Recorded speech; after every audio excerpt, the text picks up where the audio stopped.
Así que Perdón, me yo no había encanta puesto a grabar. cuando, Ya estamos bueno, grabando. ok, voy a grabar. Bienvenidos todos. Hoy nos toca Cata de Duoro y bueno, gracias Walter por sugerir. Nos tenemos que turnar para que nos sugieran qué es lo que quieren oír. La vez pasada fue Malbec por Abraham, que dijo que Argentina. Y bueno, siento que al ser un grupo tan heterogéneo en cuanto a países donde estamos, eh, tenemos que buscar también los vinos que obviamente se consigan en nuestros países y si no, pueden traer algo bastante similar, la misma uva, aunque sea otra denominación, no pasa nada, o algo del mismo país, no pasa nada. Lo importante es estar juntos en la cata. Tenemos que entender que nos tenemos que flexibilizar debido a que cada quien está en un país diferente y eso es lo bonito, pues, de crecer juntos y ir cada uno aportando lo que consigue. Así que, pero yo creo que esta vez finalmente, aunque los de Venezuela les costó, pudieron conseguir su vino. Así que bueno, muchísimas gracias por el esfuerzo. Buenísimo, chicos, buenísimos. A mí, perdónenme, hoy estoy medio en la oscuridad, pero estoy en el paraíso, como decían por ahí algunos, en una bodega como con más de 2000 vinos diferentes y como 400 etiquetas. Así que prefiero la oscuridad en buen Compañía. lugar. Claro, ¿no? Inclusive estoy sentado sobre cajas de vinos y mi mouse está sobre una caja de vinos, o sea, a ese nivel estamos hoy en día. Así que bueno, la idea hoy es hablar un poco sobre Portugal en general, ¿sí? Porque cuando hablamos de Portugal, estamos casi siempre hablando de Porto. Y ojo, responderemos algunas preguntas de Porto, seguramente, pero no queremos meternos a full en Porto, porque esa es otra cata que vamos a tener seguramente, ese es otro capítulo en el podcast. Eso es un mundo entero. En las clases virtuales, de hecho, hay un capítulo entero del Douro en Vino por Partes y en Detrás de una Copa tenemos un capítulo entero de, de Porto. Sí, es una de esas cosas que requieren, sí, un semestre de estudio, básicamente. Entonces, la idea es meternos un poquito a Portugal, ¿sí? En general, y el Douro específicamente, porque Portugal es un lugar donde, y aquí me corregirán algunos, pero es un lugar donde lo que prima son los blends, es la mezcla, ¿sí? Portugal es el mundo, es el país del blend.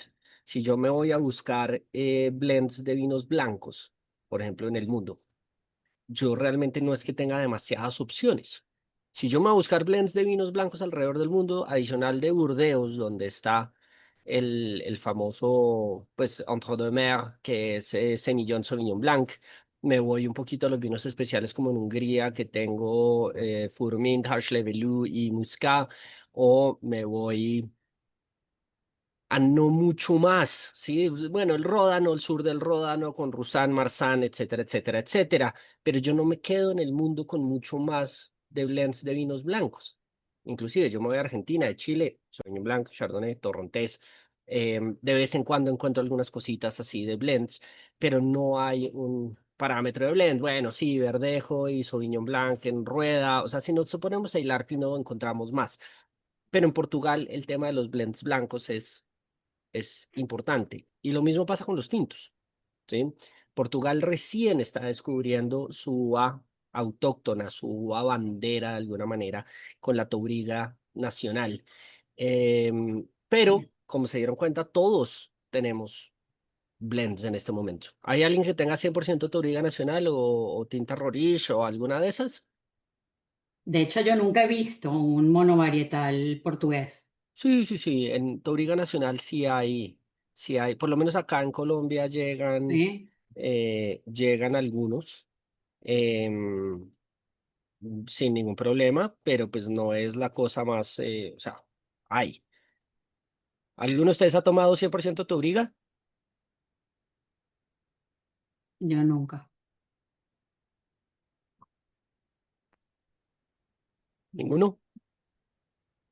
De hecho, aquí en Colombia llega un San Sebastián que es Syrah Touriga Nacional, por ejemplo. O sea, es un blend de Syrah con Touriga Nacional. Es Ese bien, es el que yo tengo en este momento, Nico. Ah, Yay, wow. está buenísimo. O sea, Sí, una uva internacional con una uva autóctona portuguesa. sí, pero dice vino regional Lisboa. Sí, vamos en Lisboa, Mm, estás en el sur. sí. Estás en el sur, estás en el sur. Eh, de hecho, ayer le mandé a un cliente 3 botellas, porque es una botella súper bonita y la verdad el vino está muy bien logrado. El de nosotros que es Karen, Lo mismo que el de todo el mundo prácticamente, Turinga Nacional, Tinta Roriz y Turinga Franca. Turinga Franca, Turinga Nacional y Tinta Roriz. Pero casi en todos estos blends, ahorita que estamos hablando de blend en Portugal, de cuando son blend de uvas tintas, Turinga Nacional lleva el mayor porcentaje del blend, de un 40% para arriba. O sea, siempre es como la uva principal de los blends en Duoro y muchas veces también en Porto, pues. Y lo otro que es importante que sepamos es que a pesar de que Duoro es toda la región, los vinos de Porto se hacen, o sea, no es bajo la denominación de Duoro, pero se hacen en la región, pues. Simplemente que Porto es, como dijo Nico, otra harina de otro costal, es completamente otro tipo de vino, un vino fortificado con otras características, un vino dulce, es- que se toma en poca cantidad, pero, pero bueno, hoy nos vamos a ir al tema de los vinos secos, porque en Douro los vinos son secos, no son dulces. Entonces es completamente otro proceso. Vamos como siempre. Lo importante acá es que a pesar de que Nico y yo les hablemos un poquito de geografía, de las uvas que se usan en la zona, de qué aporta cada una de estas uvas al blend, que ustedes vayan hablando, nos queremos oírlos, porque es parte de lo que es una cata, qué es lo que van sintiéndole al vino, los taninos, la acidez, el balance, la complejidad, un poco el color. O sea, sería lindo que nos vayan interviniendo y nos vayan diciendo lo que consiguen en su vino. Cuando quieran pueden intervenir a aportarnos cualquier nota que le consiguen al vino. También es importante que, y siempre se los comentamos en las catas, vean qué se consiguen en la copa al comienzo de la cata y qué van a ir consiguiendo a manera de que el tiempo va pasando y el vino se nos va oxigenando. Vayan dándole vueltas a su vino en la copa, dejen que el oxígeno entre, que se rompan todas esas moléculas aromáticas y suban y el vino va a ir cambiando en la copa. Ténganlo muy presente. Traten de grabar lo que sienten al comienzo de la cata y luego a la mitad y luego al final y van a ver que el cambio es importante. Eso es lo que es una de las cosas que queremos que siempre aprendan en detrás de una copa, a tenerle paciencia a su vino y a disfrutarlo con tiempo, no tomárselo Karen, rápido. perdón que te interrumpa. Este vino tiene una uva tinta barroca Ujú, también. ujú. Esa la cosechaba Mozart. O sea, dice 50% Toriga, 30% tinta Roriz y 20% la última, tinta Tinta barroca. barroca. Ujú. Bueno, Sí, miren, por Porto, o sea, metámonos un poquito en el Douro. Ya hacemos una introducción a Portugal en general, pero quiero aclararle esto. Porque en Oporto, en la denominación de origen Oporto, pues que es realmente la razón por la cual nace los vinos del Douro, ¿sí? Los vinos secos del Douro, digamos que adicionalmente de consumo interno, se hicieron famosos por allá en el año 2005 recién. Quiere decir que ya los portugueses estaban pensando en esto desde el año 98, desde el 2000, porque en el 2005 Touriga Nacional se ganó un montón de premios en Wine Spectator, en todas estas revistas, y ahí pegaron un despegue súper importante para hacer, digamos que los vinos secos. Entonces, si yo me voy a ver qué es lo que pasa en el Douro en vinos secos, no es muy diferente lo que pasa en el Douro con Oporto. ¿Por qué? Porque las uvas eran las mismas, la forma de plantación es la misma. Finalmente, lo único que hicieron fue transformar ciertos viñedos por concentración o por forma o por manera de trabajar la canopia, o sea, las hojas, el suelo, si dejaban cubiertas verdes o no dejaban cubiertas verdes. Empezaron a transformar los viñedos para dejar de producir uvas para Oporto, sino que para vinos secos. Y la diferencia es bestial. O sea, la diferencia entre trabajar para unas uvas que van para Oporto y unas uvas que van para vino seco, son diferencias importantísimas, ¿sí? Acuérdense que aquí levantan la mano en cualquier momento y preguntan porque ya metí como 15 conceptos que sé que son avanzados, ¿ok? Entonces me frenan un poquito, please. Entonces, cuando yo me voy a mirar los vinos secos del Douro, pues tengo las mismas uvas que Oporto y Oporto tengo 30 variedades permitidas. ¿Sí? Es loquísimo. Las más importantes son Touriga Nacional, que es hoy en día la que más se usa para hacer vinos secos, ¿sí? Touriga Franca, Aragonés, Tinta Roriz, Tinto Cao o Sao, no sé cómo, ahí Walter me va a poder corregir. ¿Se pronuncia Tinto Sao o Tinto Cao cuando tiene la C con la cedilla y CAO? Chao. Creo que es Sao. Tinto Cao. Tinto Chao. Cao. Chao. Ok, ok. Siempre tuve la duda. Yo De, también, yo le decía tintosado. Por el después hablamos del... francés. Claro, De claro. pronto por el francés. Sí, claro, después hablamos de las uvas de Croacia, a ver si también me pueden corregir la pronunciación. Sí, yo pronunciaba, yo siempre lo pronuncié Cao, pero no sé por qué a veces me entraba la duda y decía también puede ser Sao, pero bueno, es tinto Cao. Tinto Barroco o Barroca es otra de las uvas permitidas. Hay un montón más, hay blancas, hay uvas que son medio rosadas también en el tema, pero si me preguntan ahorita tendría que ir a buscar cuáles son las otras 22 que me hacen falta, ¿ok? Entonces, voy a compartirles aquí pantalla y nos metemos a la onda nos metemos a la onda de De Portugal de entender la una vez. geografía. Sí, de entender la Que es geografía como súper tal. importante, ojo, no es que sea una clase de geografía y si realmente se los vamos a hacer corto y sencillo, pero es lo más importante acá, lo diferente a nivel de estructura geográfica y física y el tema de las terrazas, que es lo que tanto caracteriza a Duoro y es lo que ha hecho que gane, o sea, el premio, o sea, tiene, ay, se me fue ahorita, Nico, respaldo. Los premios, Eh, pues todos los premios de mejores no, no, viñedos y no, mejores cosas. De la UNESCO, Patrimonio de la Ah, Humanidad, patrimonio, ya bueno. me vino. El Patrimonio de la Humanidad la tiene, se lo dio la UNESCO a esta región por justamente lo que les vamos a explicar ahora, así que es importante. Listo. Entonces, si yo me voy a Portugal, otra vez, Portugal sabemos todos dónde está. Esto es España, a los lados.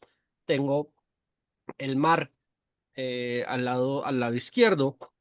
Y realmente cuando me voy a mirar Portugal, yo tengo muchas regiones que son conocidas, otras que no conocemos tanto. ¿Ok? Una de las más conocidas es Viño Verde. Ojo, aquí arriba, esta región amarilla se llama Viño Verde. Región, no color, no estilo de uva, no estilo de cepa, no nada. La región se llama Viño Verde. ¿Ok? Es una de las regiones más importantes en términos de cantidad de producción porque producen vinos baratos, sencillos, frescos, ligeramente carbónicos, con aguja, súper bonitos. Después tengo el Douro, ¿sí? Que se llama Porto o Douro, que es este valle rosado que está acá, que básicamente sigue el río Ebro y que por acá sigue, que después se vuelve Ribera del Duero, después pasa por Rueda, después pasa por, bueno, hasta el otro lado de España.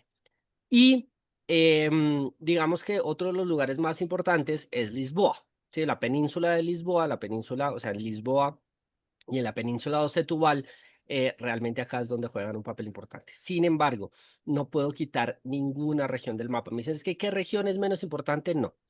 Lo que es Tejo y Alentejo, sí, aquí otra vez Walter, por favor, corrígeme mi pronunciación en portugués, lo agradecería. Tejo y Alentejo son dos regiones que están haciendo cosas muy nuevas, muy chéveres. Baixada, que es el que está acá abajo con Dao, aquí están haciendo vinos de muy buen precio, calidad. Hoy en día, Trás-os-Montes es medianamente importante. ¿Por qué? Porque están haciendo vinos blancos. Pues estoy acá con Galicia. Entonces, lo que es Viño Verde y Trás-os-Montes están empezando a hacer cosas un poquito más serias en onda de blancos. ¿Sí? El Beira interior es de pronto el único que suena menos junto con Algarve, que estamos aquí en el sur. Estos dos de pronto son los que suenan menos, pero Lisboa, Península de Setúbal, Porto y Viño Verde son los cuatro realmente importantes. y definitivamente los dos grandes son Viño Verde y el Douro.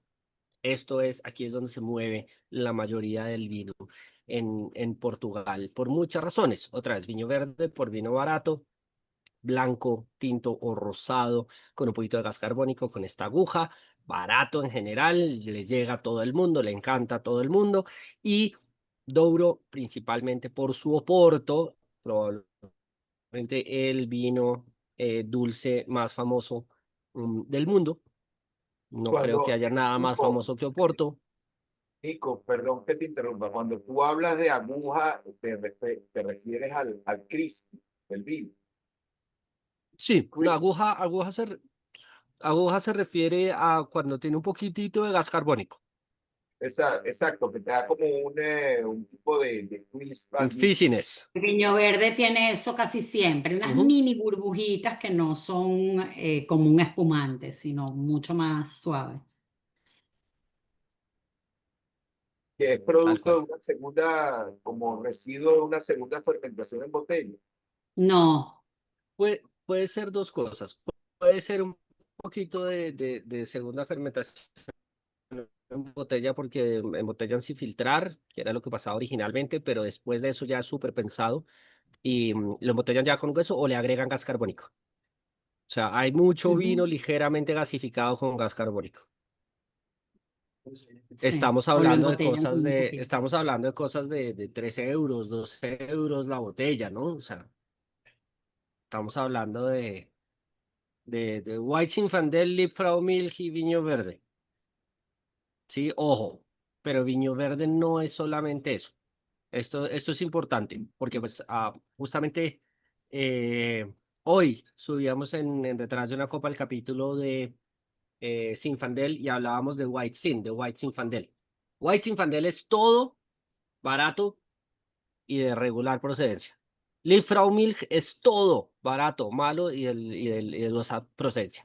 Pero viño verde, hay viños verdes serios. Hay viños verdes bien hechos, un poquito más concentrados, un poquito más grandototes. Sí, no hay la necesidad de que sea esta cosa barata y sencilla como pasa con las otras dos denominaciones. ¿Sí está claro eso y saben de qué estamos hablando o no tanto? Me están dejando hablar mucho hoy. Nico, hay un viño verde que llega aquí en Colombia a Lara, ¿verdad? Sí, ¿Tú Sí, lo has probado? sí, está muy ¿Y qué bien, opinas de él? está Sí. está muy bueno, bien. es Mm, bueno. De hecho, perdón, qué rico. interrumpo. De hecho, en este momento yo estoy con el Castelao de Lara, Ok. porque no alcancé a ir a buscar otro. Está bien. Y Y está entonces ahí rico. está rico. Y me entra, por ejemplo, lo que preguntaba, que las que son siempre mix, ¿no? Son blend, pero este entiendo es solo esta uva Castelao. Se llama Castelao el vino y es con la uva Castelao. No sé si es 100% Castelao o no, pero De pronto los que se perdieron el Lara es un supermercado acá en Colombia de hard discount, ¿sí? Donde tenemos vinos que acá en Colombia valen $4, $5. Sí, que recuerden que acá en Colombia $5 son 2,5 de impuestos, más transporte, más todas las cosas. O sea, son vinos de $1.50, $2 en Estados Unidos. Wow, wow, wow, wow. Y la verdad es que las cosas que traen, por su precio, como decimos, cumple su función. Sí, yo creo que Son aquí no vinos, se consigue y en Venezuela tampoco creo que se consigan por esos precios. son vinos sencillos, son vinos fáciles, pero acá ve, $5 es $5 acá en Colombia, piense que los $5 literalmente paga $2 de impuestos. Entonces son vinos de $3 de venta en un supermercado, así que imagínense el costo. Moni, levantaste la mano, cuéntanos. Sí, mira, bueno, yo no compré del Douro, yo compré un Marqués de Borba de Alentejo de OC. Nice. Ajá, sí, está muy rico. La verdad que lo siento Mm, bastante elegante pero quisiera que me hablaras porque la verdad no había probado, no tenía conocimiento de esta uva Touriga Nacional. Esta tiene un porcentaje de eso, de Merlot y de Petit Verdot. ok, ya vamos para allá. Vamos a ir a Ya las vamos uvas para allá. ahorita. Terminemos Vamos. con geografía un poquitico solamente para explicarles como las características de las terrazas y esto y de los y de cómo se divide el Douro en tres regiones importantes y ya nos metemos en las uvas, que es al Listo, final. entonces, claro, entonces fíjense, o sea, Touriga Nacional, vamos a entrar a eso, es la uva importante, es la uva importante para vinos tintos secos y para Porto finalmente, que es, hace parte interesantes. Entonces, Portugal tiene una historia larguísima con monjes, con árabes, con españoles, con holandeses, con ingleses, todo metido en el medio y es muy, muy lindo. Pero al final del día, sin meternos en tema de historias, lo que termina pasando, chicos, es que yo tengo esta región como la cosa más importante, ¿sí? El Douro, ¿sí? D-O-U, el Douro es un lugar que se divide realmente en tres lugares importantes, que es el Baixo Corgo, el Cima Corgo y el Douro Central. Espérenme que tenía aquí un mapita donde estaba más caro, ¿sí? Baixo Corgo, que es la costa, digamos que la costa, Cima Corgo, que es el lugar del medio, y el Douro Superior, que es el lugar derecho. Esta es la división que tenemos en, em, en el Valle del Douro, ¿ok? ¿Qué sucede? Yo tengo aquí un pueblito muy importante para la región de Oporto que se llama Villanova de Gaia, que era el puerto importante realmente de todo pues de toda esta crecimiento y reconocimiento del vino de Oporto, sobre todo en Inglaterra y en otros lugares. ¿Ok? Entonces aquí tengo un tema importante por comercio, pero ya después cuando me meto aquí en la región, tengo que entender que el Douro es un clima extremadamente cálido. Acá tengo un clima caliente, pero caliente, caliente continental, realmente. Hay algo de influencia marítima en Simacorgo, o sea, en la parte occidental, pero hay unas montañas que se llaman las montañas Marao y Montemuro que protegen al Douro de la influencia marítima. Eso para el siglo XVIII, XIX y XX estaba buenísimo. Hoy en día estamos sufriendo un poquito por el exceso de calor que tenemos en la región. ¿Ok?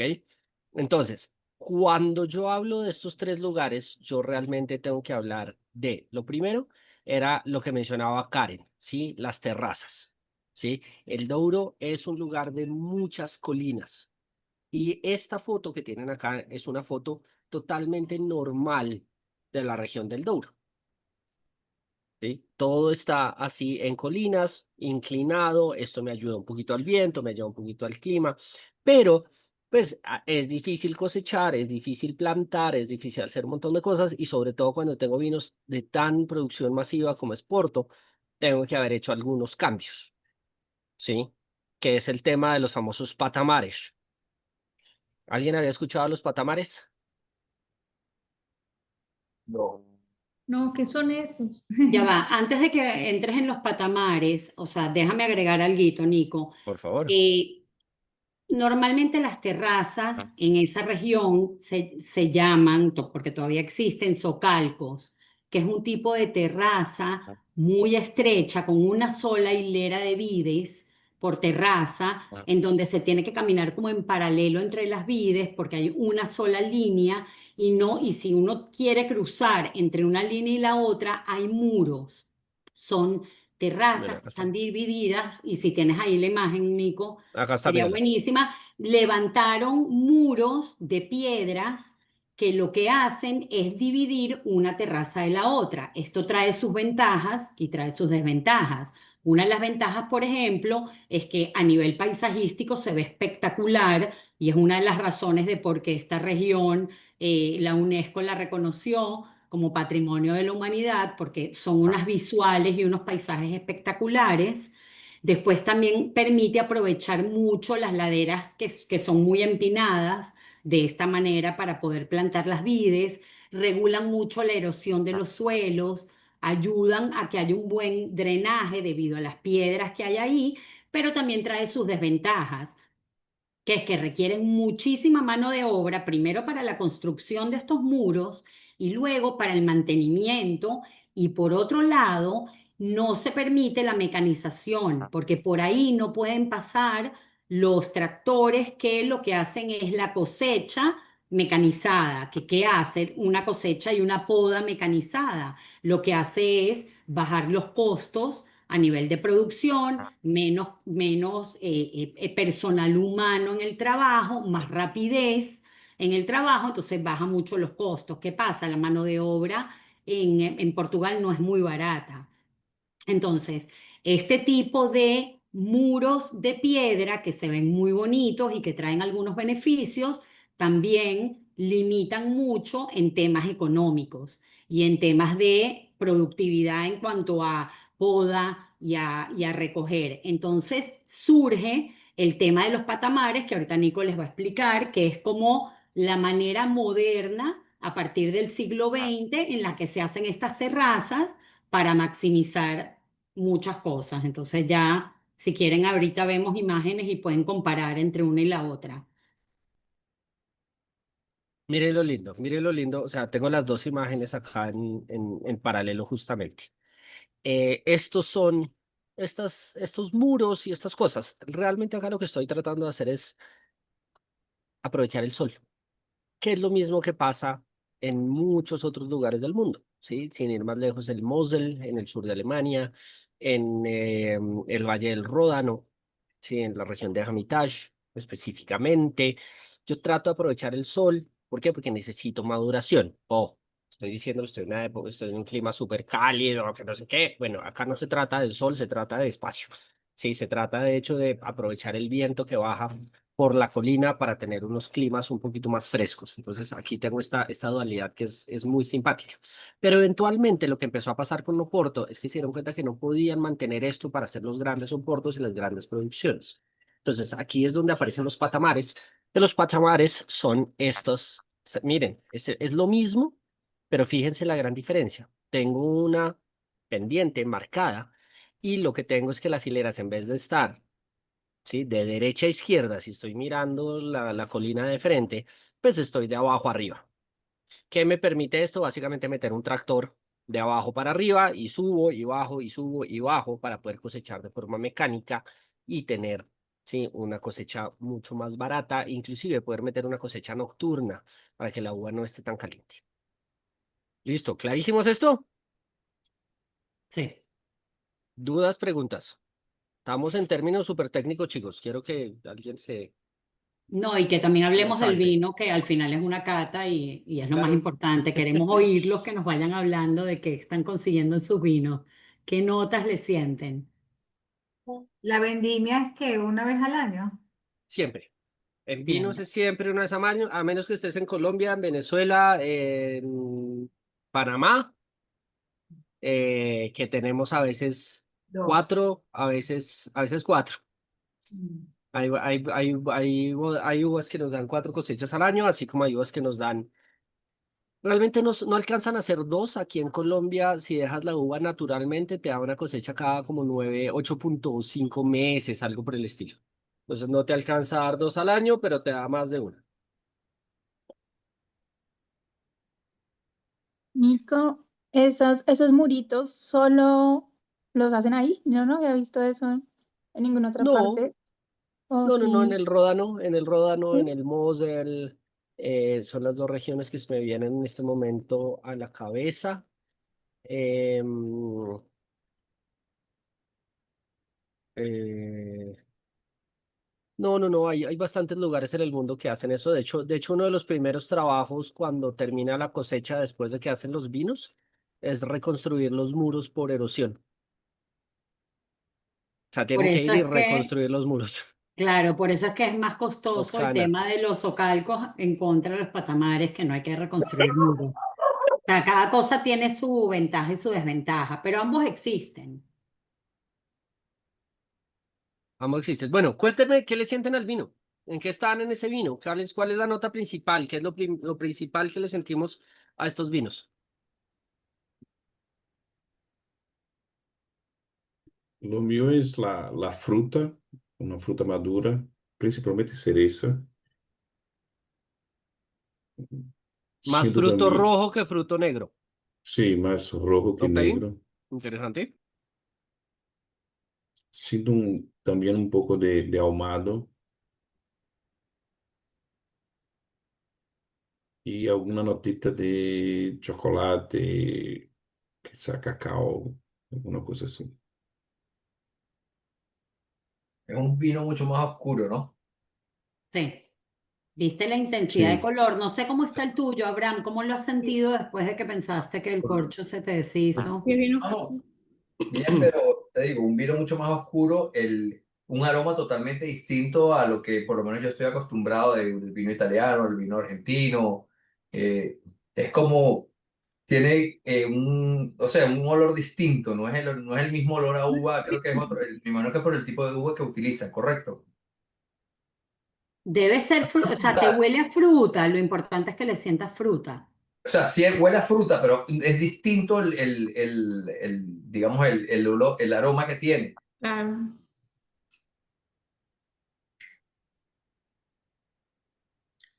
Tiene una mezcla de cosas que es muy bonitas, porque sí, por un lado es mucha mermelada y mucha fruta roja y mucha fruta negra. El mío también tiene más fruta roja que fruta negra, por ejemplo.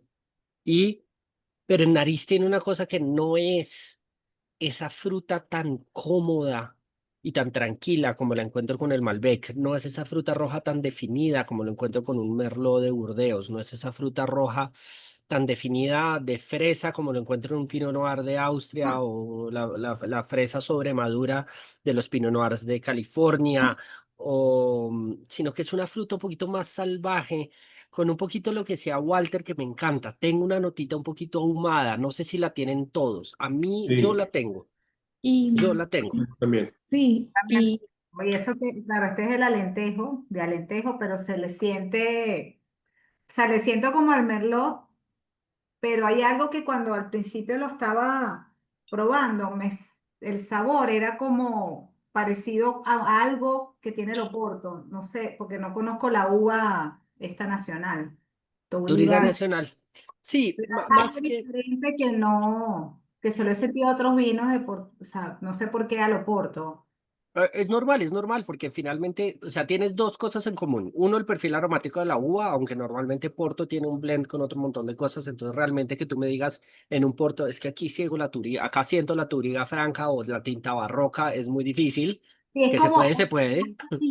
a tinta, exactamente. Sí, pero es eso, o sea, tienes una mermelada y una fruta súper confitada, súper Fresa. cocida, que es lo que me da el clima, que por un lado la tengo en Oporto y por otro lado la tengo también en los vinos secos del Douro, aunque tú estás en Alentejo también tengo este clima, ¿sí? Seguramente Alentejo probablemente es más frío o sea, perdón, me devuelvo al mapita acá, ¿sí? Alentejo debe ser más frío que el Douro Superior, debe ser menos lluvioso que el Baixo Corgo y debe ser más o menos como el Cima Corgo. O sea, Yo no lo estos, siento tan seco, no lo siento tan no, seco. probablemente no, con esta cantidad de azúcar que tengo en las uvas y este potencial de azúcar que tengo con lo que es Touriga Franca, Touriga Nacional, Aragonés, finalmente, que es el mismo tempranillo, pues Mm. estoy en un país donde hago vinos, a menos de que sea viño verde, generalmente tengo un alto porcentaje alcohólico. Yo no creo que ninguno de ustedes, bueno, de pronto Yanni, pero yo no creo que Sí, ninguno de ustedes tenga un vino por debajo de los 13,5, 14 grados. 14. Este tiene 14. Sí, sí. Deben 14 ser y altos de grado medio. alcohólico por la madurez de las uvas, porque acuérdense, y eso es algo que vamos a ir repitiendo de cata en cata para que hasta que al final como que se quede condensado el concepto, es que con clima cálido las uvas tienen mayor madurez, por lo tanto, mayor madurez, clima cálido, mayor azúcar en la uva, mayor azúcar, con cuando la fermentación se da hasta el final, es mayor grado alcohólico. Mientras la uva tenga mayor O sea, exposición solar y más madurez debido al calor de la región, a los suelos que por el material de los suelos retienen el calor y transmiten el calor, porque hay algo que no les hemos nombrado, pero los suelos de esta región, los principales son suelos de esquisto, xisto, o sea, como lo llamen, pero es un suelo que retiene bastante el calor. Aparte es un suelo que deja que el agua drene mucho. Entonces las vides tienen que crecer sus raíces hasta muy abajo para conseguir el agua y los nutrientes, lo cual es bueno. O sea, ¿qué les quiero decir? Cuando en una región es una región muy fértil o es una región que tiene agua en extremo, eso no hace que las vides vayan a producir mejor uva. Al revés, las regiones que les falta un poco el agua o que el agua tiene buen drenaje y la vid tiene que hacer un esfuerzo para crecer sus raíces y llegar abajo y sacar nutrientes y que tienen menos agua disponible, hacen que cada una de las uvitas tenga mayor concentración de aromas y sabores. Por lo tanto, va a ser un vino al final con un perfil de aromas y sabores un poco más complejo. Si a esto le sumamos que la región tiene muy buena exposición solar y en la mayoría de la región la lluvia es limitada, salvo en el Baixo Corgo, que hay más lluvias debido a que tienen un poco más de cercanía con, es un clima, si bien es un clima continental, es un clima que tiene un poquito más de influencia atlántica, porque a pesar de que tienen todas las colinas que hacen un poco de barrera, llega algún tipo de brisa atlántica, entonces, y ahí también hay más lluvias. Esa región, por ejemplo, y es para que entiendan un poco lo importante que es la geografía en entender el perfil de un vino.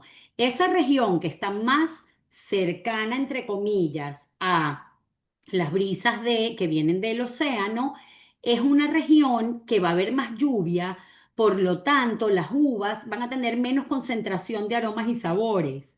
Va a haber más frescura en sus vinos, pero van a ser unos vinos que van a ser menos estructurados y menos complejos.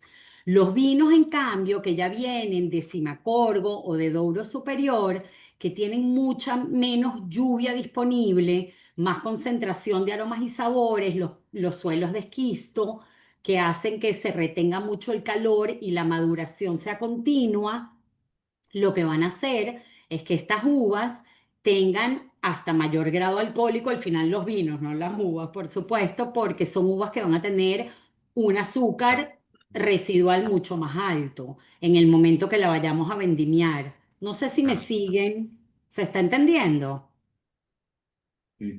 Sí, sí, perfecto. Yari ¿Sí? tenía la mano levantada hace un ratico. Susan quería decir algo. Bueno, no sé si vas a hablar, alguien iba a hablar, lo interrumpí. No, dale, Johnny. Ah, bueno, no, es que pues contarles que yo estoy en la península de Setúbal y este vino me ha sorprendido porque si bien es cierto, es un vino de pronto no de alta gama, pero es bastante expresivo con sus aromas intensos a mermelada, es bien acompotado, pero cuando yo llevo a boca suaviza bastante, o sea, lo que tengo en mi nariz intenso en boca, mucho más suave, y es un vino que tiene una buena graduación alcohólica, tiene 14,5, así que es interesante y tiene algo de caramelo, como al fondo se siente el caramelo. Entonces quería decirles que Sí. este vino, que no es de alta gama, es interesante. Entonces se los aconsejo, es Castelao del Año. Mira, Jen, este vino que tú te estás tomando, por tu descripción, es muy parecido al que Karen y yo nos estamos tomando.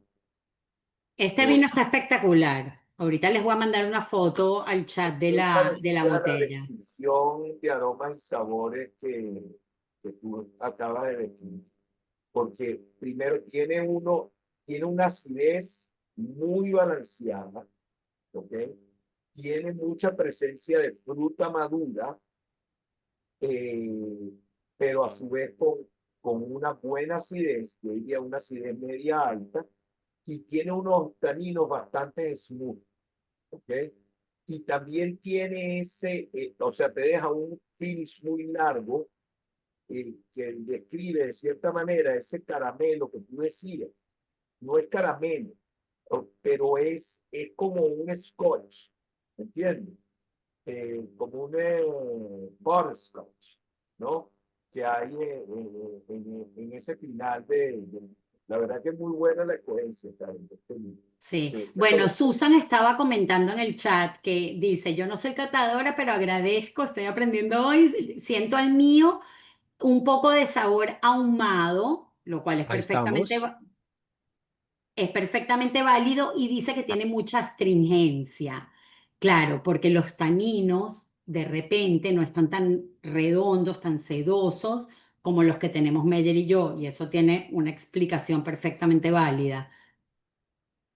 Este, estos vinos, o sea, los suelos y por la región y por el tipo de clima, la cantidad de sol que le llega, normalmente la uva Turinga Nacional tiene la piel bastante gruesa. Acuérdense que en la piel es donde se concentran los antocianos y los taninos.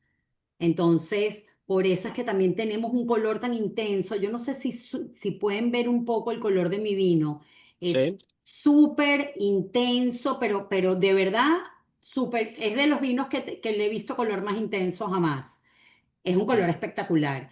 Pero o sea, a la vez que las pieles y las uvas y los ollejos aportan, y sobre todo las pieles aportan color, también aportan esta parte tánica, que si el vino de repente no pasó suficiente tiempo en barrica, como porque la barrica también ayuda a que los taninos se pongan un poco más nobles, de repente es la palabra, ¿no? O sea, la barrica va a aportar algunos taninos diferentes a los taninos de la uva, producto de las pieles de las uvas y las semillitas, y va a hacer que los taninos de la uva se vuelvan un poquito más nobles. Por eso es que muchas veces se añeja un vino en barrica.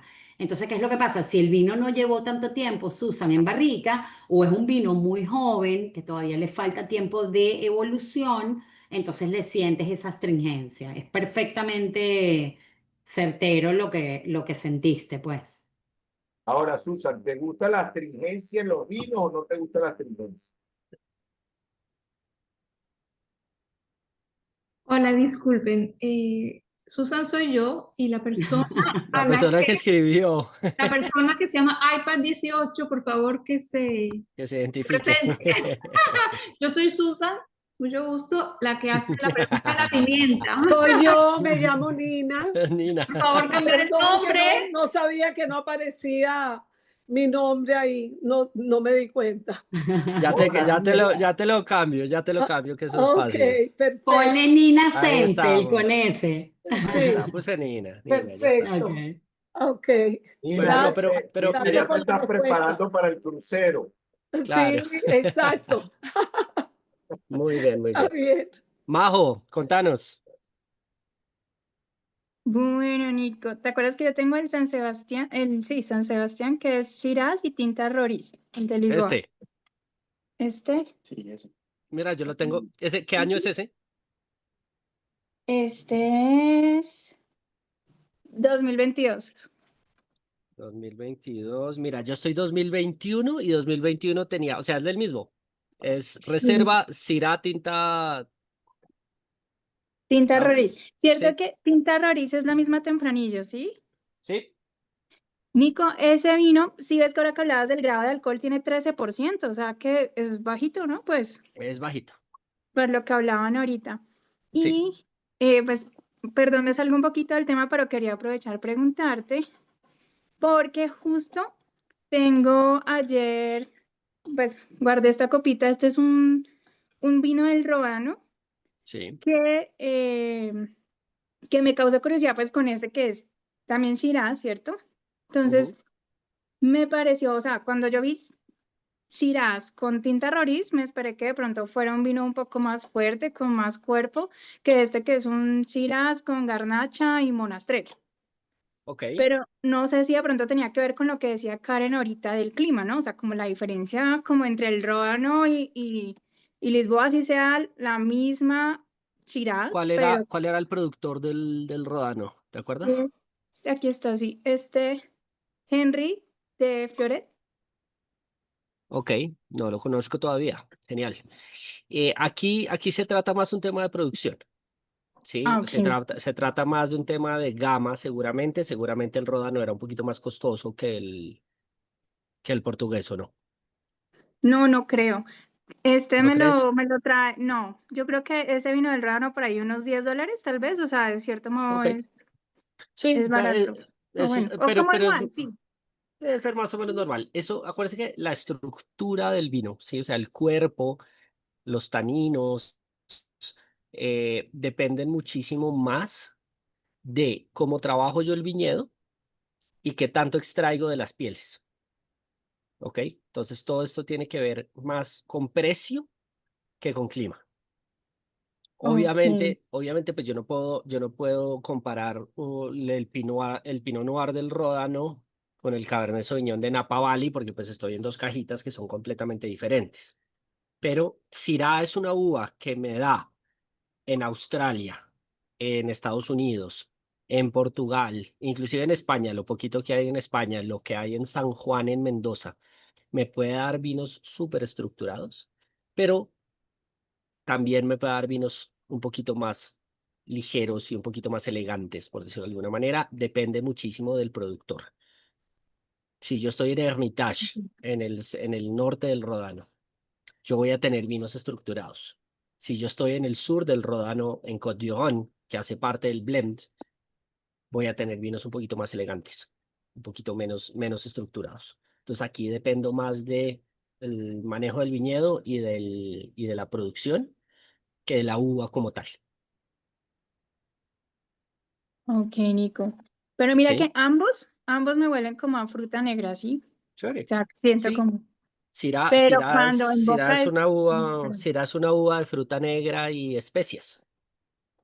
Sí. ¿Sí? Que pues es lo que manda en tu vino. Lo que manda en tu vino es el Syrah. Mm. Lo que manda en el vino de nosotros es seguramente la Touriga La Nacional. Touriga Nacional. Sí, Ajá. que Touriga Nacional, ya que estamos en eso, pues es la uva más prestigiosa de todo Portugal, ¿sí?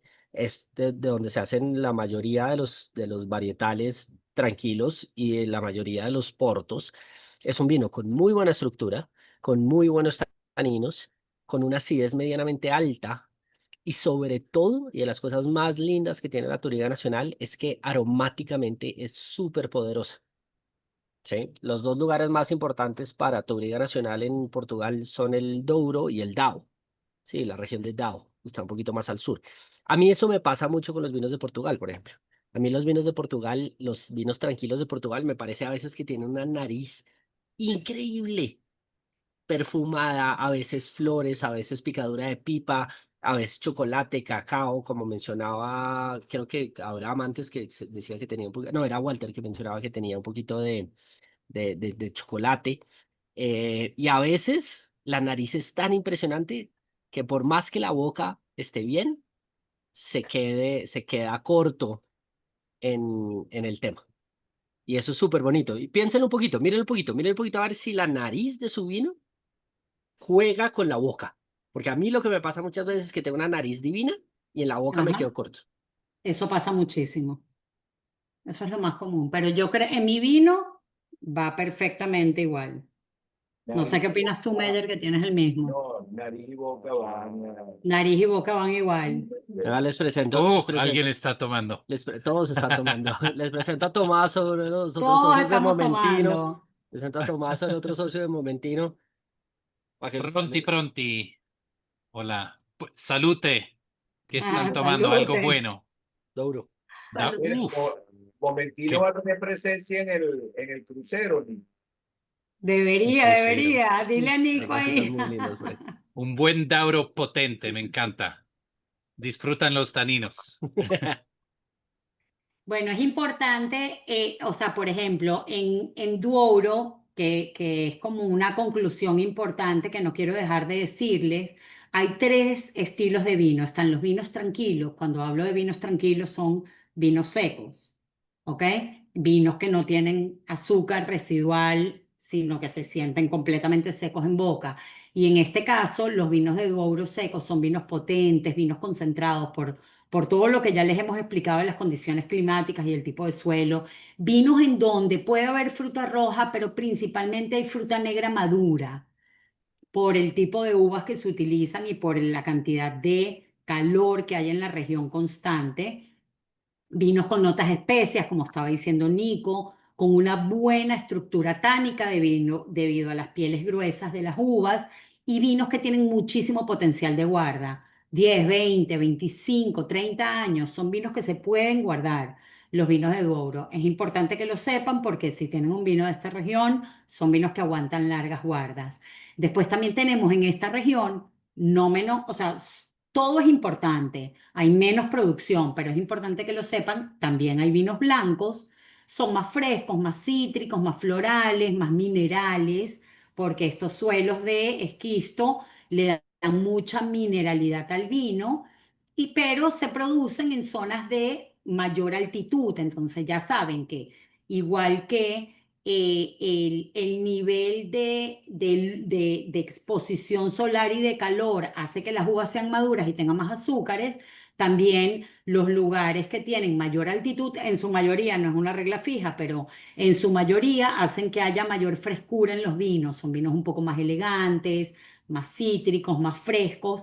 Cuanto mayor calor tiene una uva blanca, entonces esa uva va a pasar de esa fruta cítrica a frutos de hueso como melocotón, pichi, nectarina y terminando con un poquitico más de calor a frutas tropicales. Entonces son esos vinos tipo Chardonnay que tienen más banana, parchita, mango. Eso todo tiene que ver con la exposición solar, la cantidad de calor de la región, las brisas marinas y todo lo demás. Y por eso siempre se los explicamos. Y después, esta región, aparte de los vinos blancos y tintos, hace vinos dulces, que son los famosos vinos de Oporto, que son ya vinos fortificados en algún punto. Vamos a hacer alguna cata de Oporto, que son ya vinos que se les agrega alcohol vínico y se hace completamente otro proceso. Entonces, bueno, es simplemente para que les quede claro cuáles son las regiones, los tipos de vinos que se hacen en esta región. Y qué esperar cuando vayan a comprar un vino del Douro, pues de esta denominación. No ¿Y sé si tienen alguna los vinos pregunta. rosados, qué tal? O sea, no los he probado todavía de esta región. Vinos rosados de Portugal. Hay Yo, muchos, hay muchos, hay yo- muchos, hay muchos. O sea, ujú. piensen lo siguiente, yo cuando hago uvas para Porto, que era lo que hablábamos al principio, yo recojo una uva extremadamente madura y la vinifico muy rápido para extraer rápidamente su color. Porque finalmente cuando yo voy a Oporto, la mayoría de producción de Oporto, especialmente en lo que es la región del Douro Superior, utilizo termovinificación, o sea, vinifico a temperaturas muy altas para extraer muy rápido color y taninos, para que cuando yo agregue el alcohol ya tenga todo este color y estos taninos, porque la mayoría de esto va para un estilo de Porto que se llama el Tawny. Entonces, Touriga Nacional, Touriga Franca, Tinta Roriz son uvas que tienen mucho color y que por el sol que tengo en la región, tengo una piel muy gruesa y eso me permite tener mucho color. Entonces, Portugal, especialmente el Douro, tiene una buena cantidad de producción de rosados. ¿Sí? La única región que no están de rosados es Viño Verde, porque producen más blancos que cualquier otra cosa, pero tengo rosados con unos colores divinos. Déjenme ver si de pronto encuentro uno por aquí a mis espaldas, que yo creo que había uno por acá. No sé si lo voy a Yo sí encontrar. nunca he probado un rosado de Portugal, pero sé que Yo existen estuve porque, a punto bueno, de en todos comprarlo. lados se puede producir vino rosado, pero nunca lo he probado. Donde fui No hoy te tenían uno recuerdas, de Karen. Casal Méndez, rosado, pero bueno, me decidí por el tinto, pero estuve pensándolo. Karen, no te recuerdas, pero sí tomaste un vino rosado en Portugal cuando fuimos en Lisboa, en el ¿De Dom. verdad? No me recuerdo para nada. Sí. Sí, no, no lo voy a encontrar. Era portugués. Bueno, yo les había hecho un resumen que se los Ah, puedo decir de una vez que me parecía ah, lindo de las uvas, que aporta cada uva al blend. Es que a mí me llama siempre mucho la atención el tema de los blends. Me acuerdo cuando antes de ponerme a estudiar y trabajar alrededor del mundo del vino, que para mí era como un tabú hace 20 años atrás, como que un blend era así como el vino malazo. Como que los varietales eran puro Cabernet, puro Malbec, puro, hasta que uno logra entender la maravilla de lo que es una región que produzca blend como Burdeos, como Portugal en general, como muchas, como los ah, SM del Ródano, del sur del Ródano, de Châteauneuf-du-Pape, que es Syrah, Grenache y Mourvèdre. O sea, hay regiones que realmente producen blends importantes en el mundo y a mí me parece mágico. Entonces, siempre que me tomo un vino que tiene blends, me gusta aprender bien qué aporta cada una de las uvas, porque también uno logra entender un poco los porcentajes, ¿no? O sea, bueno, me gusta más esta nota, entonces me voy a buscar un blend que tenga más porcentaje de esta uva y no tanto de esta uva que de repente le da una nota herbal. Entonces, bueno, yo que soy medio nerd y escribo a mano, les voy a leer un poquitico lo que escribí de cada una de las uvas para tener mis ideas como claras, ¿no? O sea, por ejemplo, en, vamos a ver, ¿dónde lo anoté en mi cuadernito? Porque eso me parece súper lindo de leérselos. Ok. Ajá, en los blend de tintos, vámonos con los tintos. Turinga Nacional, por ejemplo, aporta concentración, color profundo, taninos firmes, gran potencial de guarda, aromas a violeta, frutos negros como mora y arándano, regaliz y especias. Su rol en el blend es, primero es la uva reina, ya lo dijimos, es la uva principal en los blends y la de mayor porcentaje, entre un 20-40% de los blends y hasta más. Y es como el corazón del blend, por decirlo así, siempre en los vinos de esta región. Después está la Turinga Franca, que le aporta al blend elegancia, aromas florales como rosa y violeta, frutos rojos como cereza y frambuesa, que compensa un poco los frutos negros, le aporta hierbas, taninos un poco más suaves y lo que hace en el blend es equilibrar un poco la potencia y la frescura y el perfume en el blend. Y se utiliza también, se puede utilizar entre un 20 a un 40. Después entonces tenemos la tinta Roriz, que es otra de las uvas que pueden, que tinta Roriz es lo mismo que Tempranillo en España. Es importante que sepan porque ya tienen el concepto y casi todo el mundo ha tomado y le gusta el Tempranillo, entonces eso es tinta Roriz. Entonces le va a dar ya una estructura media alta, ya unos taninos un poco más firmes, aromas a cereza, ciruela, cuero, tabaco. Obviamente que ya cuero es una nota terciaria que viene de la evolución del vino en botella, no es una nota que viene de la uva como tal. ¿Se acuerdan un poco esto de notas primarias, secundarias y terciarias, verdad? Unas vienen de la uva, de la cosecha, del suelo, de cómo se plantó la vid. Las otras vienen, que son las secundarias ya de los procesos en bodega y los postprocesos, como la conversión maloláctica, las fermentaciones, el uso de barrica. Y las notas terciarias vienen del desarrollo del vino en la botella, su evolución a través de los años. Entonces, bueno, cuero, igual que los cárnicos, son notas que vienen de, igual que la gasolina o los sabores a frutos secos y mermelada, vienen de la evolución en botella. Entonces, esto es lo que aporta Tinta Roriz. ¿Por qué? Porque la Tempranillo es una uva que aguanta largas guardas.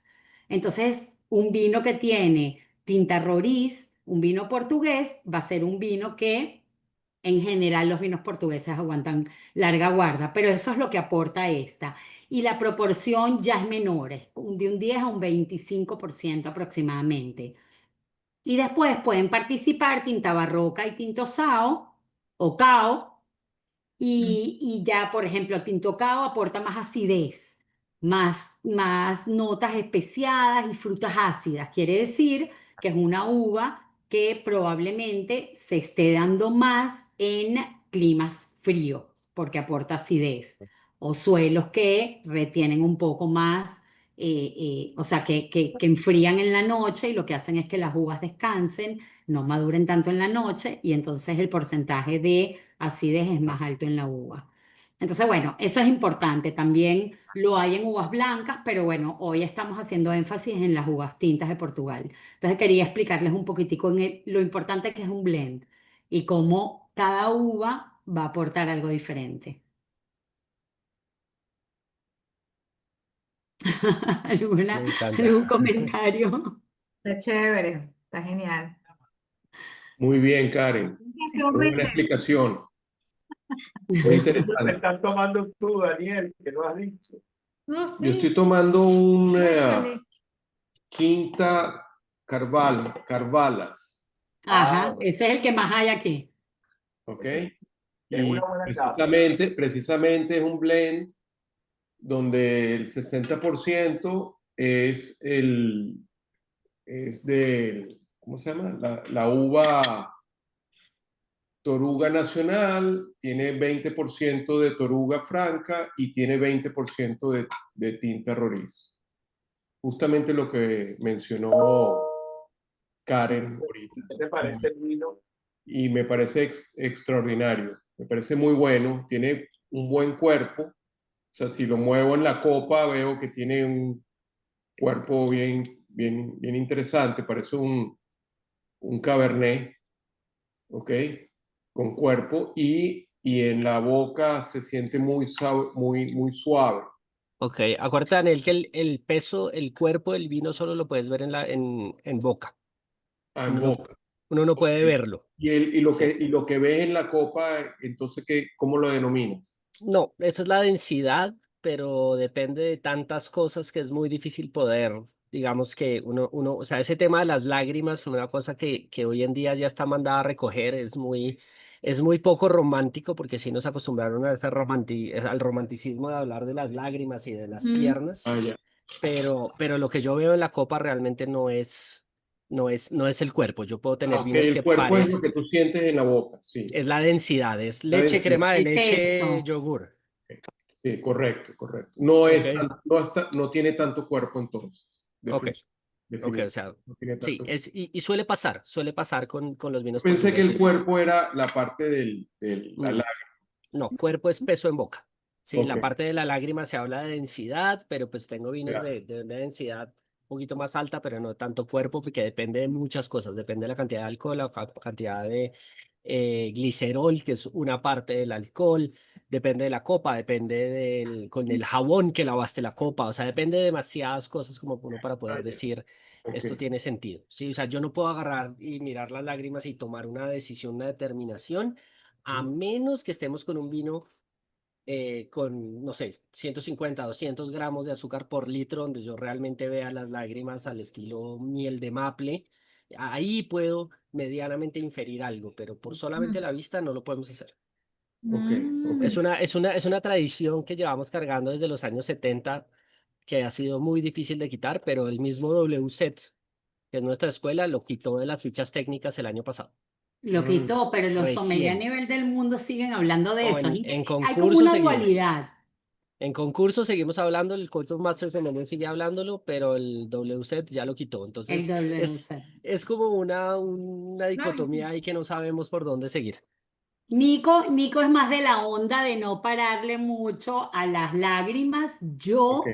todavía estoy un poco pegada. Yo creo que yo soy más clásica que Nico. Bueno, le llevo unos cuantos años. No, no, pero Yo estoy un poco más ojo, pegada. Karen, Karen, el ASI también lo quitó en su estándar de cata, ya lo eliminó la ASI. O Sí, sea, sí, sí, sí, tanto el WSET como la ASI lo eliminó.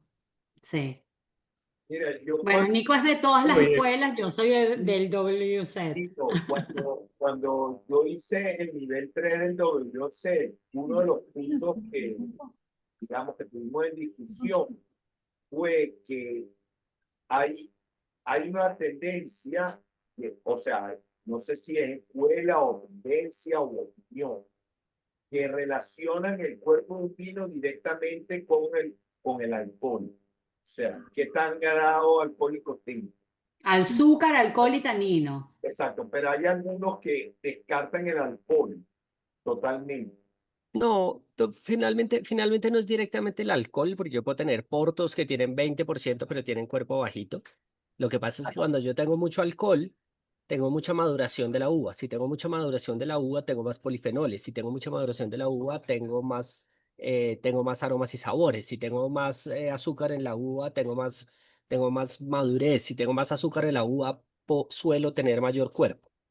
Entonces, no es un tema directo que por alcohol tengo más cuerpo, sino que al tener alcohol tengo todas estas cosas detrás que sí me aportan al cuerpo. Entonces, Exacto, que te aportan al cuerpo. Pero ajá, tal cual lo que tú estás diciendo, yo me he conseguido con vinos que tienen alto nivel alcohólico, pero tú no le sientes mucho cuerpo. claro, ¿Ves? No le sientes mucha claro, densidad. ahí es. La Claro. densidad es muy volátil, ¿me entiendes? porque depende todo Ahí del está. María José.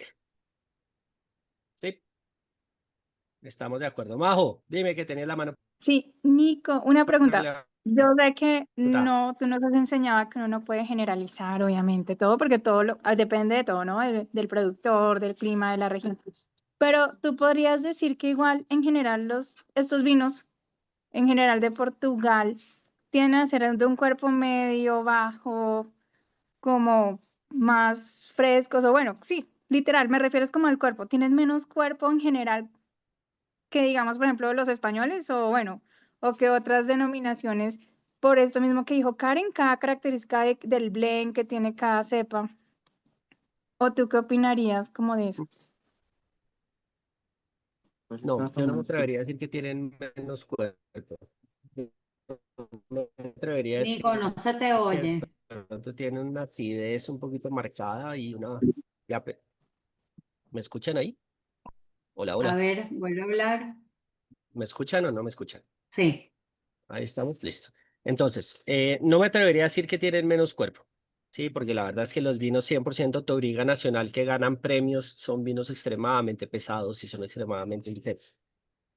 Sí me atrevería a decir que el estilo típico de Portugal no es tan pesado. No es tan pesado. Lo que es del Douro en la gama media o en la gama baja suelen tener un cuerpo más liviano que, por ejemplo, inclusive los Malbecs argentinos, o que los Cabernet de Napa o los Cabernet de Burdeos, ¿sí? Pero si me voy al Ródano, estoy en las mismas, ¿sí? El Ródano en su gama media suele ser también medianamente ligero, ¿sí? Pero no puedo generalizar así todo. Exacto. Yo, por ejemplo, puedo hablar del que yo me acabo de tomar, que tenía una intensidad de color impresionante, de aromas también, pero cuando ya iba a boca, el cuerpo no era cuerpo medio, medio alto, no era cuerpo completo. Entonces es un poco soportando lo que Nico está diciendo, es el estilo de los vinos de esta región. Tienen cuerpo medio, medio alto, tienen una intensidad de color muy, bueno, en el caso mío, muy, muy intensa, y más o menos era el mismo blend que tenían en su mayoría. Y bueno, Ah, siempre es importante que hablemos de maridaje. Nico y yo lo dejamos siempre en el podcast para el final, pero es una de mis partes preferidas porque considero que el maridaje es el matrimonio perfecto que hace que la comida vaya a saber mejor y que el vino vaya a saber mejor. Entonces siempre es súper importante saber cómo maridar el vino correcto con la comida adecuada.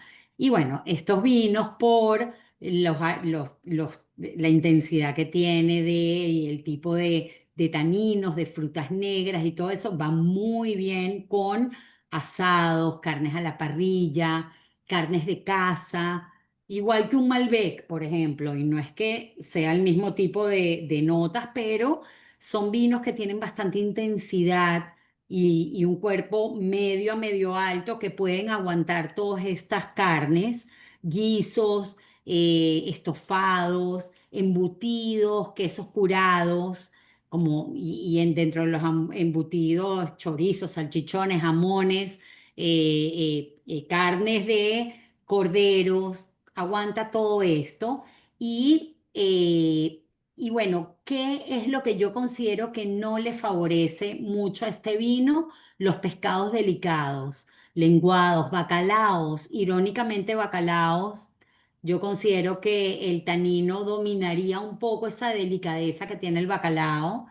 Platos picantes me parece que no van bien con este tipo de vinos, porque los platos picantes estamos buscando más vinos aromáticos, un Riesling, un Torrontés blanco, un vino rosado, hasta un champán puede ser, o sea, un espumante, o vinos dulces, que los vinos dulces como sí pueden ir bien con un plato picante, pero más que vino dulce, yo me iría con vinos aromáticos. Entonces, platos picantes no me va bien con esto.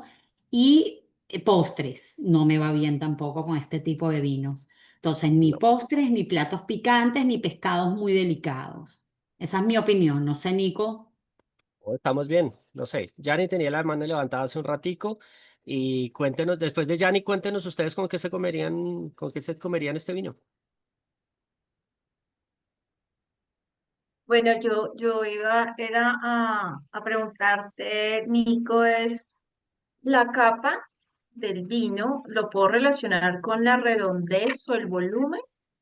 No, Porque pues ahí la capa, ¿qué papel juega o qué puedo identificar con la capa del vino?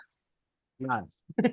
Nada, la capa, ¿No? cuando Yanni habla de la capa, estamos hablando de que cuando ustedes, digamos que ponen el vino ese 45 que uno ve como que en el bordecito, que es más liviano el color o menos El liviano el color, ribete.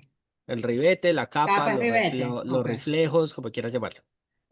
Realmente no es un factor decisivo, sino para la intensidad del color. O sea, cuando tú estás mirando lo que se llama la capa o los ribetes, lo que estás viendo es qué tan intenso es el color, qué tanto. Y al final, o sea, al final, digamos que yo tengo aquí una cosa muy linda, es que al yo tener más intensidad del color, quiere decir que yo extraje más color. ¿Ok? Para extraer color, para extraer buen color, yo necesito diferentes cosas. Necesito primero una uva sana y limpia para poder extraer en la fermentación o para hacer maceraciones prefermentativas. Lo segundo que necesito es una uva que sea más intensa en colores. Porque, por ejemplo, en un Pinot Noir, los reflejos del Pinot Noir siempre van a ser cerezas claritos. Por más que tú extraigas, por más que tú logres no sé, en Mendoza, siendo trapiche, sacar un Pinot Noir que es de color súper oscuro, uno va a ver el reflejo y el reflejo es clarito. Entonces, cuando tú hablas de reflejos, estás hablando más de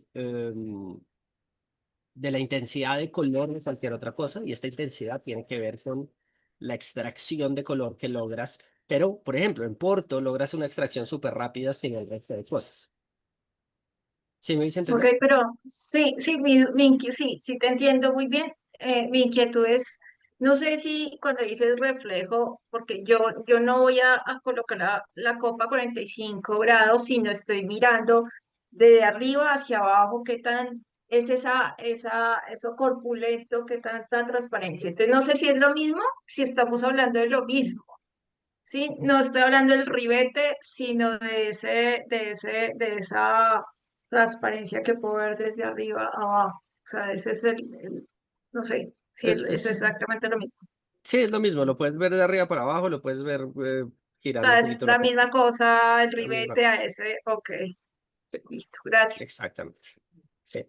Mónica dice que tomó el vino con jamón serrano y queso amarillo. Queso amarillo es un Gouda, qué rico.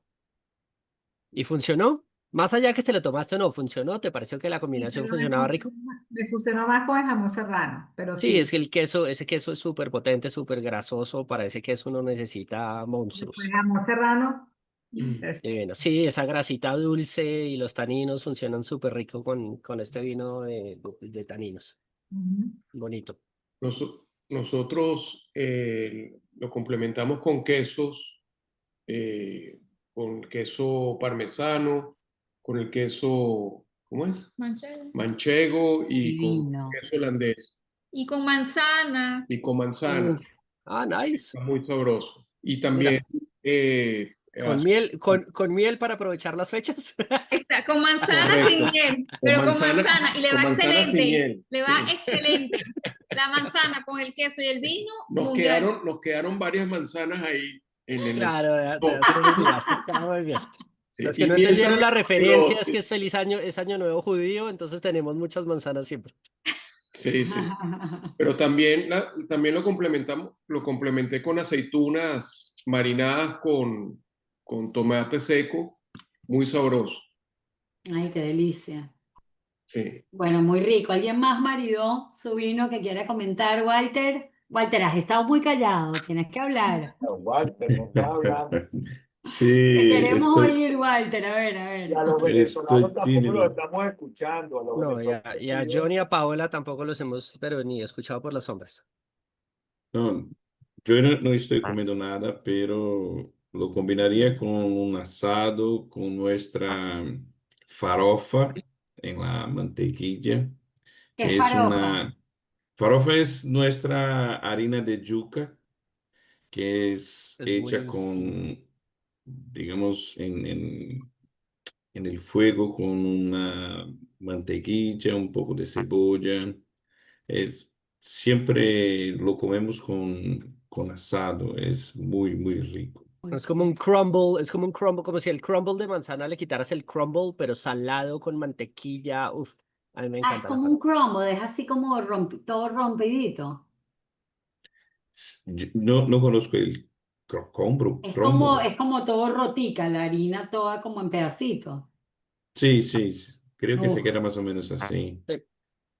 Es algo que no hay en todo Brasil. Eh, Mira, en Brasil hay varios tipos, digamos así, varias formas de hacerlo, pero en la región nordeste, que donde vivo, soy un poco sospecho, pero creo que es la más sabrosa que tenemos en Brasil. Y se va muy bien con asado. Nice, qué nice. bueno. Me encanta. John, Pau, ¿están ahí? Juan Pablo. Sí, buenas Nice. noches. Preguntas, dudas, consultas. ¿Te alcanzaste a comprar algo o estás A mí se me escuchando? acabó mi vino. No, en mi caso no alcancé, Pero bueno, no importa. Ya para no la próxima alcancé. quedamos en un Douro, quedamos Sí, pendientes de un Douro. pues, los he probado, pero tengo como una pequeña duda. Sí, Del norte a de pronto San Sebastián y demás, de pronto en Colombia Quintas de San Sebastián y otro vinos portugueses que llegan acá a Colombia, entre comillas, cuando uno los prueba un poquito más suave, pero no sé si de pronto ya una Toringa en Duoro, al norte, de una u otra manera sí influye en comparación, por ejemplo, al sur de Portugal. sí. Sí, pero la razón no es la que pensamos generalmente. Básicamente lo que pasa en el Douro es que piensen que yo tengo una sobreproducción de Porto. O sea, producción, o sea, si yo planto uvas para Porto, yo vendo uvas para Porto y no me va a quedar sin uvas y no me va a quedar sin negocio. Entonces, cuando yo produzco vinos secos en el Douro, realmente es más barato y es mejor para mí como productor venderlas para Porto. Entonces, si ya voy a hacer un vino seco, voy a hacer algo bueno, voy a hacer algo bien hecho y voy a hacer algo de buena onda. ¿Sí? Entonces, acá hay un tema de marketing, comercio y oferta-demanda que hace que lo que pase en el norte, especialmente en el Douro, haga que los vinos sean un poquito más estructurados que al sur. Porque si estoy en la península de Setúbal, estoy en Dao, estoy en Alentejo, estoy en Ribatejo, ¿sí? Aquí no tengo esa opción. Entonces, si yo puedo hacer vinos baratos en Alentejo, sí, pero en el Douro normalmente los vinos secos no suelen ser de gama baja, suelo empezar de gama media para arriba, porque si no, es mejor vendérselos a los de Oporto y chao, y no me complico la vida. Entonces, sí hay una diferencia. Muchas gracias. Y eso ha cambiado en el tiempo, Nico, porque comenzaron, los vinos de Duoro al principio eran vinos como baratos, ¿no? A raíz de unos años para acá es que han ido agarrando más prestigio, han ido agarrando reconocimiento internacional, ha sido poco a poco. Siempre uno conocía a Portugal por Porto, no por Duoro, y es ahorita que poquito a poco ahí van. Con todo y eso todavía no tienen suficiente presencia internacional. A todos nos costó en nuestros países conseguir gran variedad, pero poco a poco yo creo que lo están haciendo bien, pues. Bueno, Mi vino está, yo es primera vez que tomo un tinto de Portugal, la verdad. son buenos. Yo De estuve verdad. en Portugal y la Ujú. verdad que Esto no todo es- lo que probamos fue wow. Porque sí, había tomado Porto, vino verde, o sea, vino blanco, pues. Los Claro. otros yo no lo he probado y este de verdad que me sorprendió. Muy sabroso. Es lo chévere que ganó en la encuesta cuando nosotros pusimos que sí, las opciones. Yo decía, wow, que gane ojalá Duoro, porque, bueno, es parte de la idea de hacer estas catas online. Siempre ir probando regiones diferentes, uvas diferentes y no quedarnos en lo mismo. También vamos a hacer las cosas más populares y comunes, pero bueno, parte de la idea es hacer como que también cosas diferentes y que prueben. Yo Por ejemplo, digo, mi norte es la infidelidad vínica. así, bueno, es que la diversidad es que está, ahorita, Totalmente, no nos podemos casar con el mismo vino lo que dijo siempre. ahorita eso, la diversidad. Una pregunta para ahorita que viene la época de Navidad, lo que es de repente un pavo relleno, la misma yaca, ¿cómo lo ven con este tipo de vinos de Portugal? Divino. Divino. Divino, pues finalmente los australianos toman vino tinto potente con el pavo, inclusive los fumantes, entonces, ¿por qué no? ¿Por qué no? Ujú. Bueno, chicos, Nicolás Reines, les pido disculpas, tengo que dejarlos en este momento, los dejo con Karen para que sigan hablando de sus vinos, sigan charlando. Tengo otra cata, entonces tengo que seguir, me tengo que ir al otro lado de la frontera y me voy a Castilla y León. Eh, pero gracias, gracias, gracias por estar acá. Comenten sus vinos, charlen, quédense un ratico y se les quiere montones. Gracias, Chao, Suerte, Nico, Nico. Nico. muchas Hasta luego. gracias. Chao, Chao, suerte, Nico, que estés Nico. bien, gracias. Bueno, yo creo que en general, no sé si tienen alguna duda, algo que quieren comentar, yo creo que en general logramos cumplir bastante todos los cometidos y todos los puntos de acá, tanto de los blends como de la región, porque los vinos tienen la característica, los suelos y entender bastante bien. Si tienen alguna pregunta, 100% estoy aquí para terminar de despejarlas. Pero bueno, ya entendimos un poco que la fruta es más hacia frutas negras que hacia frutas rojas, salvo que sea de la parte baja del Douro que tiene más efecto atlántico y entonces ahí puede tener un poco más de fruta roja, pero donde hay mucho calor es más fruta negra, entonces ya ustedes se imaginan ciruela, mora, todas las frutas que derivan de la barrica, muchas notas de la evolución del vino en botella que tienen los vinos tintos.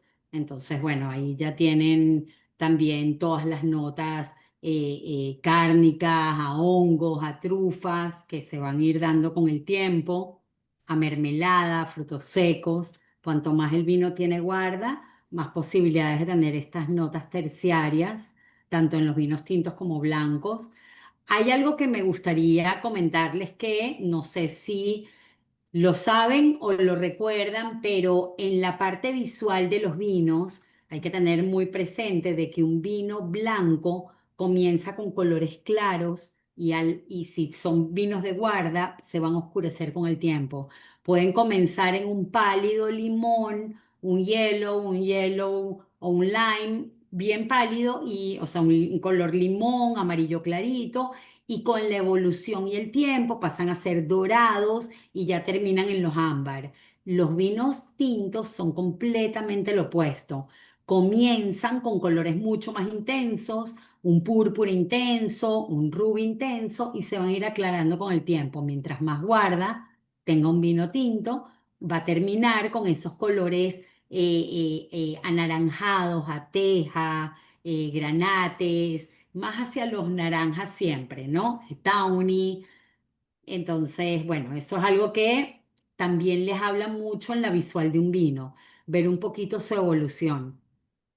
Y bueno, y es parte de lo que, a pesar de que Nico y yo les hablamos mucho de la geografía, del clima, de los suelos y de todas las características que hacen que el vino sea diferente, es muy importante que sepan que la uva y el potencial lo tiene la uva como tal. Cada cepa y cada uva tiene un potencial diferente.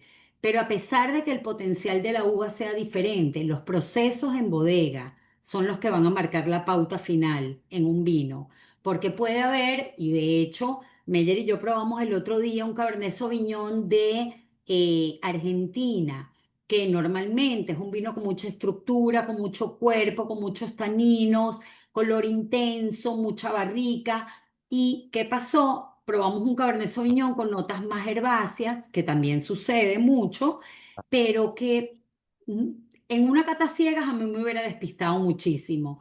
¿Y por qué fue así? Bueno, porque los procesos en bodega, el no utilizar madera, sino acero inoxidable, el tipo de procesos que se decidieron en bodega hicieron que este vino no tuviera la estructura que normalmente se tiene. Entonces es muy importante que sepan también eso. El potencial de la uva marca un norte, pero el enólogo y todos los procesos en bodega van a determinar realmente cómo va a ser ese vino final. Y todo puede cambiar en esos procesos. Un vino tinto normalmente tiene maloláctica, puede no tenerla. Un vino blanco normalmente no tiene maloláctica, sí puede tenerla. con excepciones. Y cuando les hablo de maloláctica, y esto me gusta hablarlo en las catas, porque bueno, es parte de lo que le van a conseguir en los vinos y en la manera que lo vayan entendiendo es como un juego, es como un rompecabezas que luego todo va a ir calzando perfectamente. Eh, Existe la fermentación normal y de la fermentación normal de los vinos tintos y blancos se van a derivar ciertas notas, el añejamiento en barrica también, pero luego la mayoría de los vinos tintos tienen una conversión maloláctica, no es una fermentación, es una conversión. ¿Por qué? Porque la fermentación es las levaduras comiéndose el azúcar para botar alcohol a cambio y transformar un mosto de uva, que es un jugo de uva, en un vino con grado alcohólico. Esto es una conversión maloláctica que se hace que con los vinos tintos se deja el vino que las bacterias surjan solitas, no es algo que se induce normalmente, y empieza esta conversión maloláctica en donde las bacterias transforman el ácido málico, que es el ácido de la manzana verde que nos pega aquí en las orejas, en ácido láctico, que es un ácido mucho más noble, mucho más fácil de tomar. Entonces, sobre todo en los vinos tintos, en donde queremos resaltar mucho notas a los frutos rojos o a los frutos negros o notas herbales o notas florales y no tanto la parte cítrica, no queremos que sean tan cítricamente fuertes, tiene que haber acidez. La acidez es súper importante en todos los vinos, porque si no es un vino plano, pero no queremos que esa acidez sea tan fuerte como el de una manzana verde o de un limón. Entonces, los vinos tintos dejan que entren en esta conversión maloláctica producto de las bacterias que nos va a redondear y a hacer más noble la acidez del vino. ¿Qué pasa? ¿Cómo lo determinamos en un vino y por qué les estoy contando todo esto? Bueno, porque el vino que tiene la conversión maloláctica va a tener notas a mantequilla, a queso. Parece mentira, pero sí se consiguen los vinos tintos estas notas. Y es algo que yo les pido que cada vez que se tomen un vino busquen estas notas a levadura, a panadería y a brioche que vienen derivados de la fermentación como tal, o las notas a coco, a chocolate, a vainilla y a humo y a tabaco que vienen de la barrica, las notas de la fermentación maloláctica, todo esto lo tienen los vinos. Y el otro día alguien en Instagram en un post me puso algo así como que me encanta tu contenido, pero es mentira todas esas notas. La uva sabe a uva. Y sabes, como que, ok, yo le digo, mira, todo es válido. Si a ti la uva te sabe a uva, está bien también. Porque al final lo importante es que cada quien le consiga a su vino lo que quiere. Pero los que sí queremos estudiar y queremos crecer en todo este mundo, importante es entender que todos los procesos nos van a dar todas estas notas diferentes. Entonces, bueno, yo creo que con esto cerramos la cata del día de hoy. No sé si tengan alguna pregunta, pero No, más bien gracias por todo. De verdad que estuvo espectacular. qué Muchas bueno, qué gracias, bueno. Karen. Gracias, Gracias, Karen. De verdad que contigo se aprende muchísimo. gracias, Nina, qué linda. Ok, un beso. Nos vemos si Dios quiere en el crucero. Se les quiere y nos vemos pronto en el crucero y vamos a catar mucho vino. Gracias, Ok, Karen. hasta luego. Muchas gracias, Estés Karen. Muy bien, linda la gracias. carta de hoy. Mañana hago la encuesta de la Gracias. próxima cata. Voten en la encuesta. Ok, Sí, sí. gracias. Chao, se les Gracias. quiere. Buenas Chao. noches. Bye. Chao, buenas Chao. noches. Bueno, Gracias. muchas Chao, gracias. chao. Chao.